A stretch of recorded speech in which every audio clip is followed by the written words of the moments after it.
Ang kapapo, isang nakakalungkot na balita dito sa Filipino community sa Israel na mayroon tayong isang kababayan na nadamay sa giyera dito. Marami naman mga nadamay dito, tinamaan yung bahay nila, pero mayroon talagang isang Pilipino dito na talagang medyo napuruhan sila. Talagang dinala sa ospital at siguro mga ilang linggo sa ospital at na binalita kahapon na wala na daw siya, pumanaw na daw siya. Panoorin natin yung balitang to.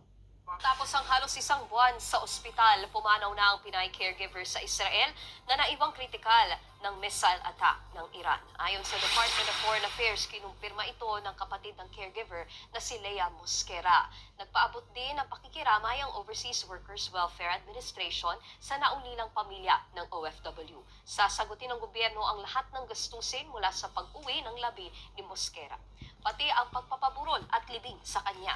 Lubhang nasugatan ang ating kababayan matapos tamaan ng missile ang kanyang tinutuluyang apartment sa Israel noong June 15.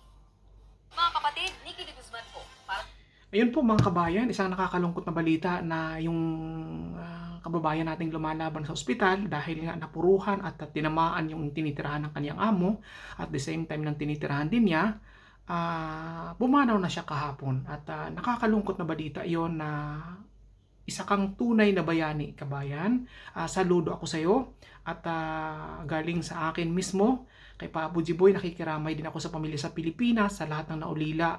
Isang bayani po ang inyong kamag-anak dito sa Israel na sa kabila ng kadelikaduhan, sa kabila ng walang kasiguruhan dito, nung kasagsagan ng ganon, mas pinili pa rin niyang manatili sa amo niya, mas pinili pa rin niya magstay sa trabaho niya dahil alam niya na maraming umaasa sa kanya sa Pilipinas. Alam ko rin naman po na sa Israel, yung Israel government, yung mga nadadamay dito sa problemang ganito at hindi naman nila pinababayaan. Lahat naman ng tulong ibinibigay din nila para sa mga kababayan natin na nadadamay dito. At alam ko po, dyan sa Pilipinas at ito lang po yung panawagan ko sa Philippine government natin na sana lahat ng tulong na pwedeng maibigay kay kabayan ay maibigay natin, lalong-lalo na sa pamilya niya na umaasa sa Pilipinas dahil po isa sang tunay na bayani, 'di ba?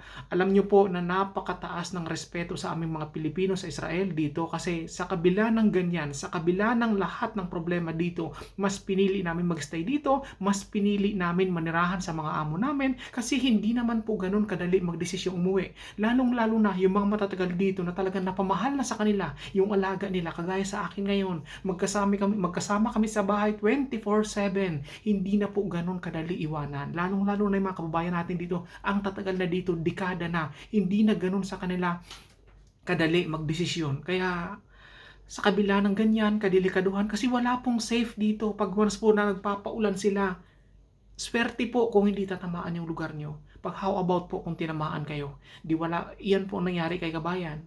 Kaya sa ating kabayan, rest in peace sa'yo kabayan at saludo ako sa iyo. At the same time, sa kapatid niya, alam ko pong napakahirap pero alam ko naman po na yung government natin ay hindi naman po pababayaan. At yun lang po yung manawagan ko sa government natin sa Pilipinas. Lahat po ng tulong na pwedeng maibigay kay kabayan, sana po maibigay natin. Dahil lagi naman sinasabi natin na ang ating mga kababayan sa Israel, ang kababayan natin dito sa ibang bansa, sa angkamang panig ng mundo ay ang tunay na bayani. Kaya maraming salamat po at nakikiramay po ako sa kabayan natin na binawian ng buhay dito sa ibang bansa. Kaya maraming salamat po dyan naman sa Pilipinas, sa mga kamag-anak niya sa Pilipinas. Isa pong tunay na bayani ang inyong kamag-anak. Thank you.